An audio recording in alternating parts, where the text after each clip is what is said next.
여호수아 1장 7절에 보면 오직 강하고 극히 담대하여 나의 종 모세가 내게 명령한 그 율법을 다 지켜 행하고 우로나 좌로나 치우치지 말라.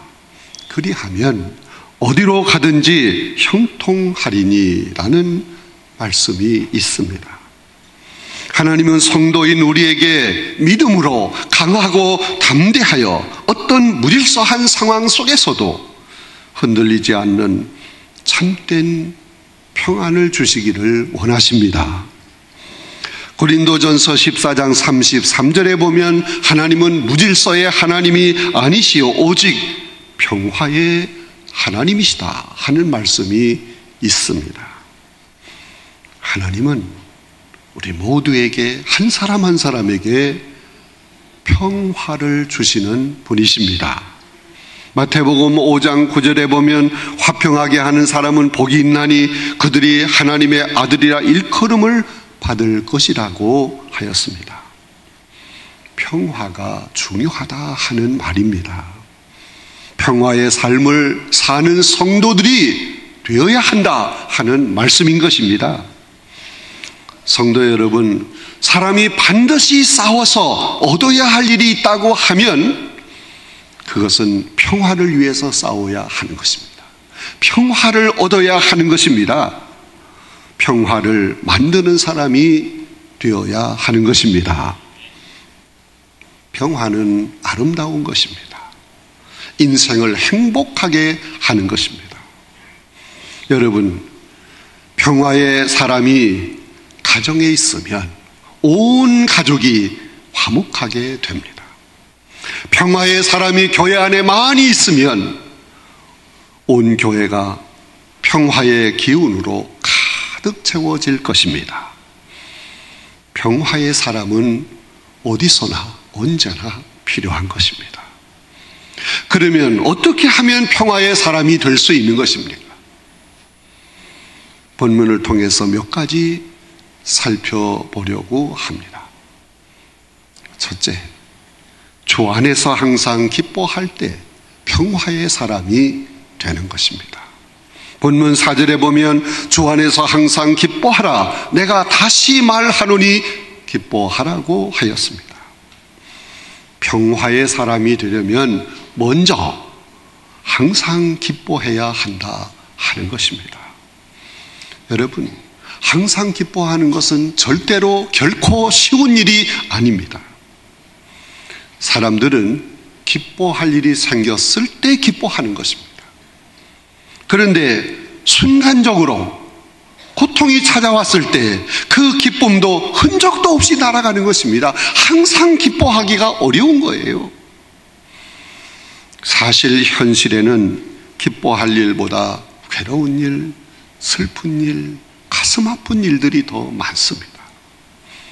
그러나 괴로움에 사로잡히지 말고 항상 기뻐하며 살아야 합니다. 적극적으로 항상 기쁨을 누리며 살아야 합니다. 그러기 위해서는 은혜를 받아야 합니다. 은혜 없이는 기쁨도 없는 것입니다. 여러분, 은혜를 받아 기쁨을 누리기 위해서는 주 안에 거해야 합니다. 그러므로 사도 바울은 주 안에서 항상 기뻐하라 내가 다시 말하노니 기뻐하라고 한 것입니다. 여러분, 우리 그리스도인들의 기쁨은 항상 기쁜 일들이 많이 있기 때문에 기뻐하는 것이 아닙니다.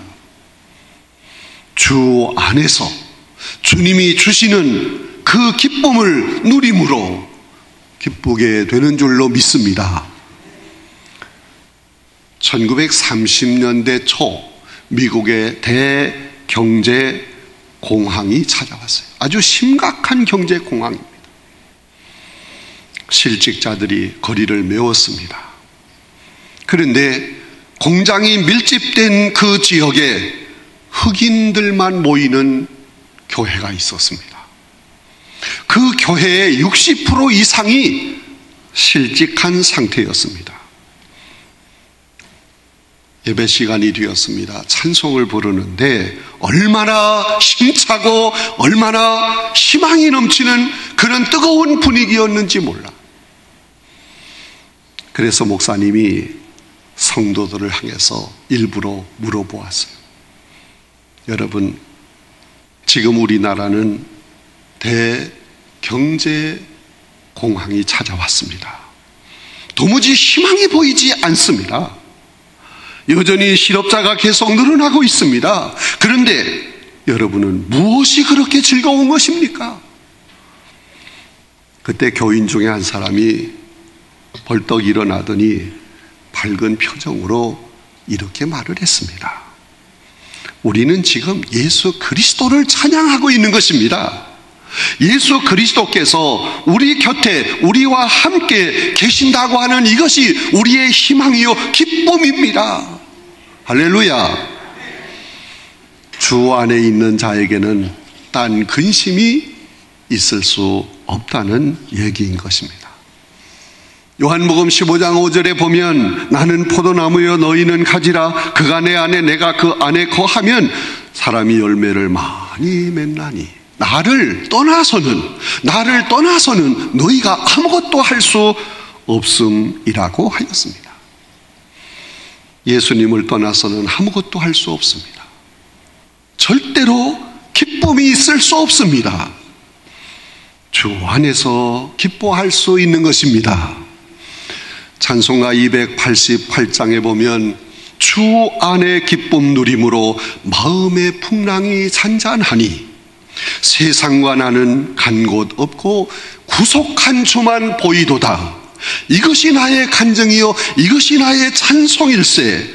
나 사는 동안 끊임없이 구주를 찬송하리로다. 예수 그리스도를 믿고 주 안에 있는 사람은 고난을 희망으로 바꿀 수 있습니다. 여러분, 믿음은 인간이 가지고 있는 최고의 자산입니다. 이 최고의 자산, 믿음을 가지고 주 안에서 사는 사람은 고난의 한밤중에서도 희망을 노래할 수 있습니다.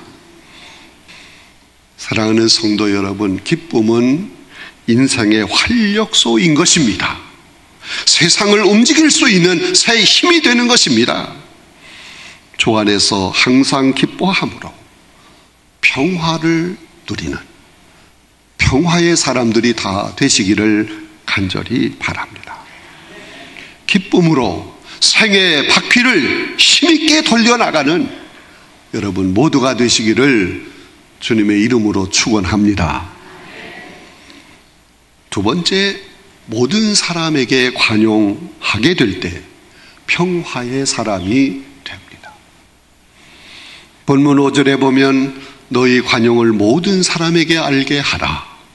주께서 가까우시니라고 하였습니다. 평화의 사람은 너그러운 사람입니다. 관용의 사람인 것입니다. 여러분, 왜 분쟁이 일어납니까? 왜 다툼이 일어납니까? 관용하지 못함으로, 너그럽지 못함으로 그렇게 되는 것입니다. 여러분, 이 관용이라고 하는 말, 이 말은 히라보로 에피아케스라고 하는 말인데 여러 가지 의미를 가지고 있습니다. 참을성이 있다, 마음이 넓다, 성품이 온화하다, 예의 바르다, 이해심이 있다, 관대하다, 너그럽다, 여러 가지 의미를 가지고 있어요. 한마디로 관용은 성급하고 거칠고 마찰을 일으키는 것과 반대되는 성품을 말하는 것입니다. 관용은 사람을 비열하게 만드는 것이 아니고 훌륭하게 만드는, 인격자로 만드는 귀한 성품인 줄로 믿습니다.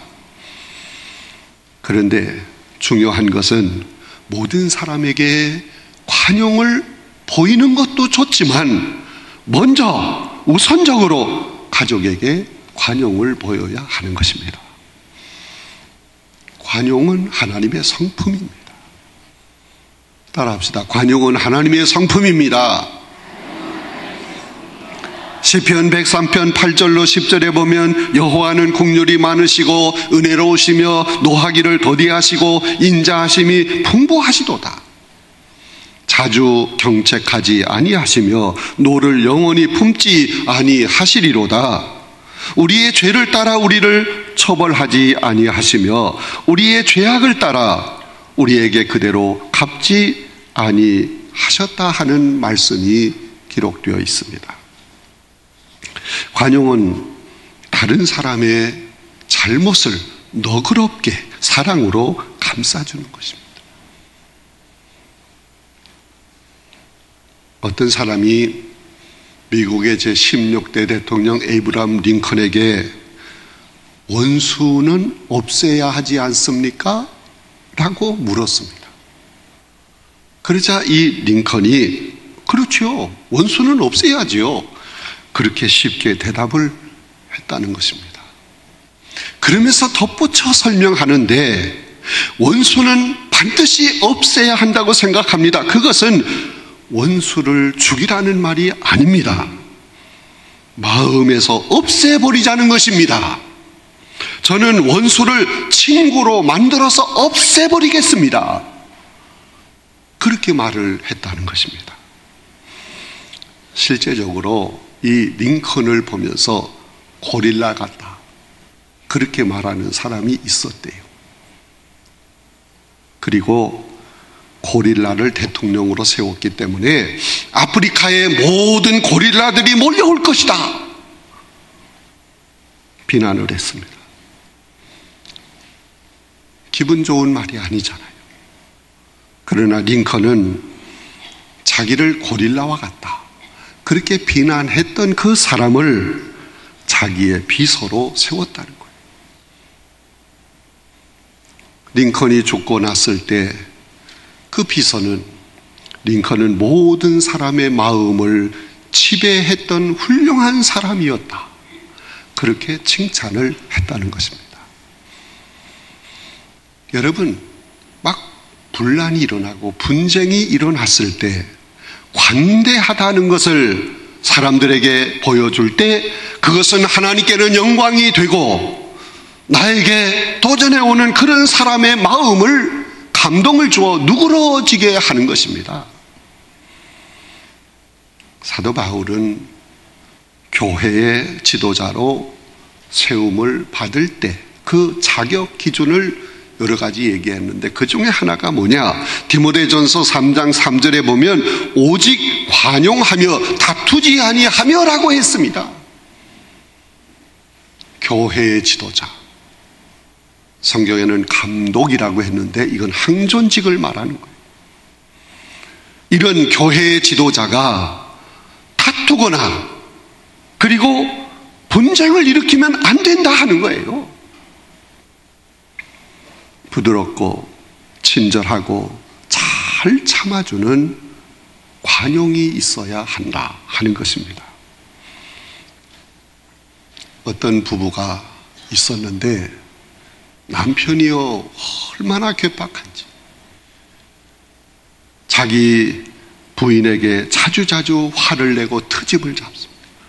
있는 대로 던집니다. 걷어찹니다. 쌍스러운 말을 합니다. 아내도 남편의 그러한 잘못된 것을 지적하며 화를 낼 수 있었지만 하나님이 그 아내에게 관용의 마음을 주셨어요. 너그러운 마음을 주셨어요. 그래서 남편처럼 거친 말로 받아치지 않고 유순한 말로 대꾸를 합니다. 또한 남편이 처하고 있는 어려움을 이해하려고 노력을 했습니다. 내가 밉고 내가 잘못해서 저러는 것이 아니고 자기 일이 뜻대로 안 되니까 저러는 것이다, 그렇게 생각을 하면서 사랑으로 감싸주고 위로하고 부드러운 말로 그를 도와주었습니다. 남편은 아내의 이러한 관용에 마침내 감동을 받았습니다. 그리고 아내에게 잘못했다는 사과까지 하게 되었습니다. 아내의 관용이 싸움을 그치게 하고 서로를 이해하는 그리고 섬기는 화목한 가정을 이루게 한 것입니다. 여러분, 관용은 남을 배려하는 것입니다. 관용은 무엇이든지 베푸는 것입니다. 요셉은 자기를 미워하며 애굽에 팔아 넘겼던 형제들을 용서했습니다. 너그럽게 받아주었습니다. 손양원 목사님은 자기 아들을 죽인 원수를 아들로 삼았습니다. 이것이 관용입니다. 관용은 하나님의 성품이며 관용은 그리스도의 성품입니다. 모든 사람에게 관용하는 평화의 사람이 되어야 합니다. 세 번째는 염려하지 않고 기도할 때 평화의 사람이 되는 것입니다. 본문 6절에 보면 아무것도 염려하지 말고 다만 모든 일에 기도와 간구로 너희 구할 것을 감사함으로 아뢰라 하는 말씀이 있습니다. 여러분, 내 속에 찾아온 그 모든 염려, 걱정, 근심, 상처, 이 모든 걸 치료할 수 있는 방법이 뭡니까?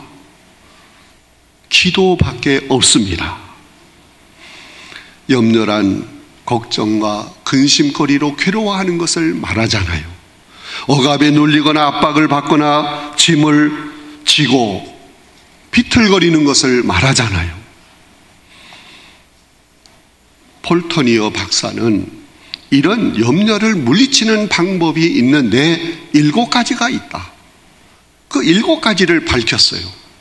첫째는 날마다 주님께 영광 돌리는 것을 목적으로 살아야 된다. 둘째는 말씀을 묵상하고 그 말씀을 삶에 적용하며 살아야 한다. 셋째는 마음의 원한과 자신에 대한 실망을 십자가에 못 박아야 한다. 넷째는 가족이나 이웃과 보다 친밀하게 살아야 한다.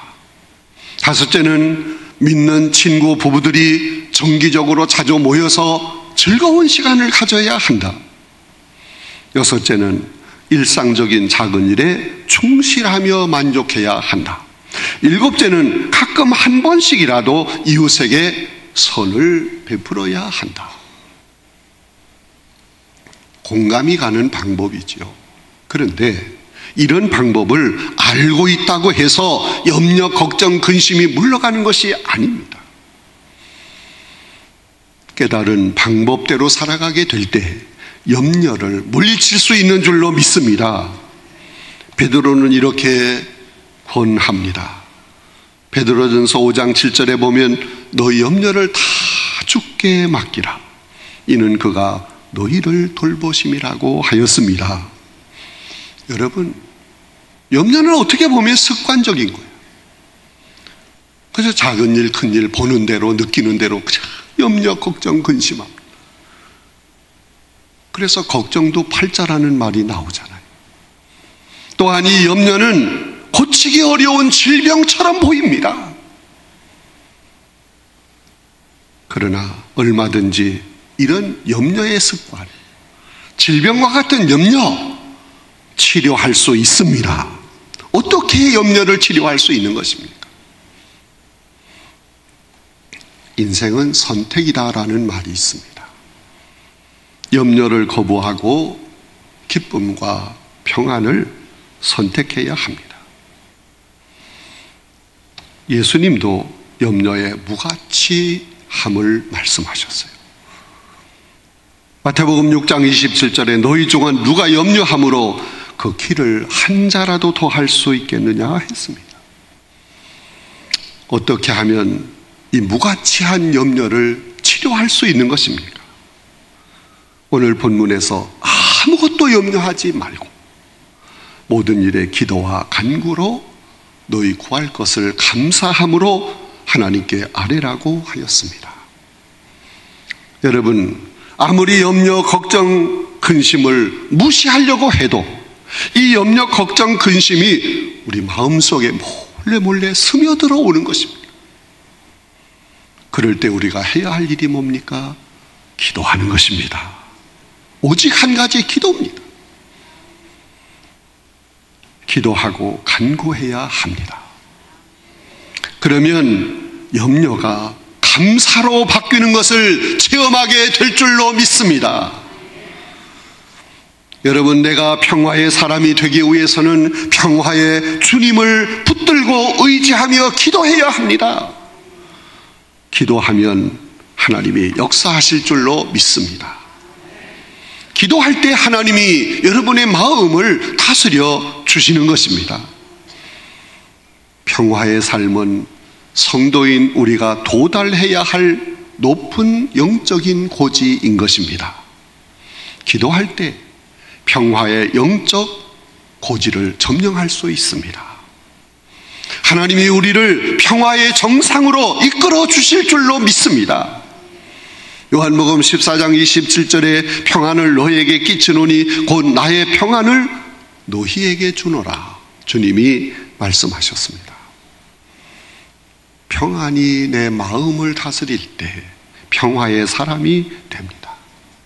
이 평안은 모든 사람의 간절한 염원입니다. 그러나 세상은 평화가 고갈되어 가고 있습니다.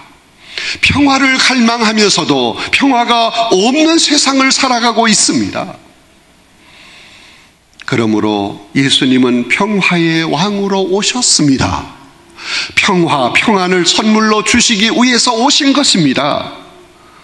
그러므로 이러한 평화를 얻기 위해서 평화의 포도나무이신 예수님과 연합해야 합니다. 그러면 주님에게 있는 평화가 나의 평화로 전염이 되는 것입니다. 주님의 평화가 내 안에 채워질 때 그 평화는 아무도 빼앗을 수 없습니다. 주님이 주시는 이 평화는 조용하면서도 힘이 있습니다. 평화는 변화의 동력이 되는 것입니다. 온화하면서도 다스리는 힘이 되는 것입니다. 평화가 나를 다스리고 내 가정을 다스리면 평화의 가정, 화목한 가정이 되는 것입니다. 7절에 보면 그리하면 모든 지각에 뛰어난 하나님의 평강이 그리스도 예수 안에서 너희 마음과 생각을 지키시라고 하였습니다. 기도할 때 아무도 빼앗을 수 없는 지각에 뛰어난 그 평강을 우리 속에 주님이 채워주십니다. 어떻게 하면 평화의 사람이 될 수 있습니까? 주 안에서 항상 기뻐하면 됩니다. 항상 기뻐하는 피스메이커가 되면 되는 거예요. 관용을 모든 사람에게 알게 해야 하는 것입니다. 시편 37편 1절에 악을 행하는 자들 때문에 불평하지 말며 불의를 행하는 자들을 시기하지 말라고 했습니다. 사소한 잘못은 그냥 눈 감아주는 거예요. 때로는 그냥 모르는 척하고 지나가는 거예요. 관용해야 합니다. 그리고 염려하지 말고 기도와 간구로 감사하며 아뢰면 됩니다. 여러분, 평화의 적이 되는 사탄을 물리치기 위해서는 힘써서 기도해야 합니다. 감사함으로 하나님께 아뢰면 됩니다. 그래서 지각에 뛰어난 하나님의 평강이 내 마음과 생각을 다스리고 나로 인해서 가정이 평화가 넘치고 나로 인해서 교회가 화목한 교회가 되어야 합니다. 우리 주님은 여러분 모두를 사랑하십니다. 아무도 빼앗지 못하는 지각에 뛰어난 이 참된 평안을 여러분에게 주시기를 원하십니다. 힘써서 기도하면 됩니다.